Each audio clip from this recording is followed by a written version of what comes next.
نے سوال پوچھا کہ 20 لاکھ رقم بیگ میں ملی ہے، اس پر زکوٰۃ کتنی دوں گا؟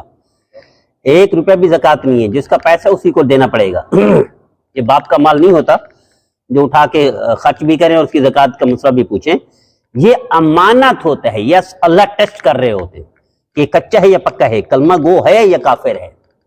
نبی کریم صلی اللہ علیہ وسلم کی سنت کیا ہے کہ کوئی چیز گری ہو اٹھاؤ ہی نہ، اٹھاتے ہو تو پھر شریعت کا حکم یہ ڈھونڈو اور اعلانات کرواؤ۔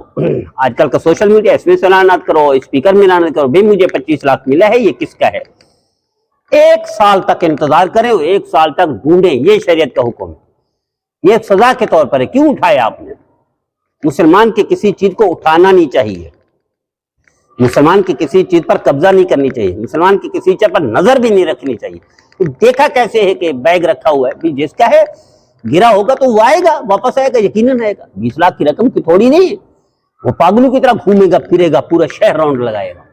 لیکن آپ جیسے مسلمان ہیں اور اس نے اٹھا لیا، اب آپ سمجھتے ہیں کہ آپ کا مال ہے اور آپ زکوٰۃ دینے کا پوچھ رہے ہیں۔ کوئی زکوٰۃ وکات نہیں ہے، یہ اس کا جس کا ہے اس کو ڈھونڈے، اس پر پہنچائیں۔ یہی اللہ کے رسول کی منشا ہے، یہی دین کا حکم ہے، یہ شریعت کا حکم ہے۔ اللہ ہم سب کو نبی کریم صلی اللہ علیہ وسلم کی فرمانبرداری کی توفیق عطا فرمائے، نافرمانی سے محفوظ فرمائے۔ ساتھی نے سوال پوچھا کہ سید کو زکوٰۃ دے سکتے ہیں؟ دیکھیں حکم تو یہ ہے، سید کا الگ حکم تھا، الگ اس کا حصہ تھا، لیکن اب وہ نہیں ہے تو اب سید کو زکوٰۃ بھی منع ہے۔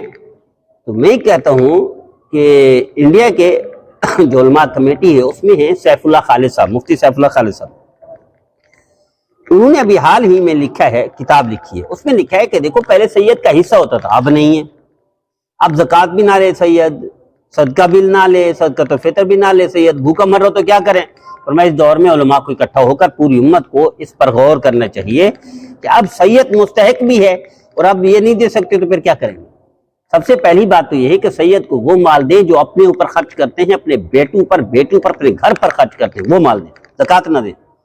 لیکن اگر فرض کریں کوئی چارہ کار نہیں ہے تو میں سمجھتا ہوں، انہوں نے لکھا ہے مفتی سیف اللہ خالد صاحب دامت برکاتہم نے، اس دور میں ہمیں اس پر غور کرنا چاہیے کہ سید اگر مستحق ہے تو اس کو دینا چاہیے، کیونکہ وہ حصہ تو نہیں ہے، وہ شریعت نے جو حصہ رکھا تھا سید کے لیے، نبی صلی اللہ علیہ وسلم کے لیے، آپ کے اولاد کے لیے، آل کے لیے، تو اب نہیں ہے۔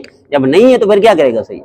تو اب غور کرنا چاہیے، اس پر فتویٰ تبدیل کرنا چاہیے۔ اللہ ہم سب کو نبی کریم صلی اللہ علیہ وسلم کی فرمانبرداری کی توفیق عطا فرمائے، نافرمانی سے محفوظ فرمائے۔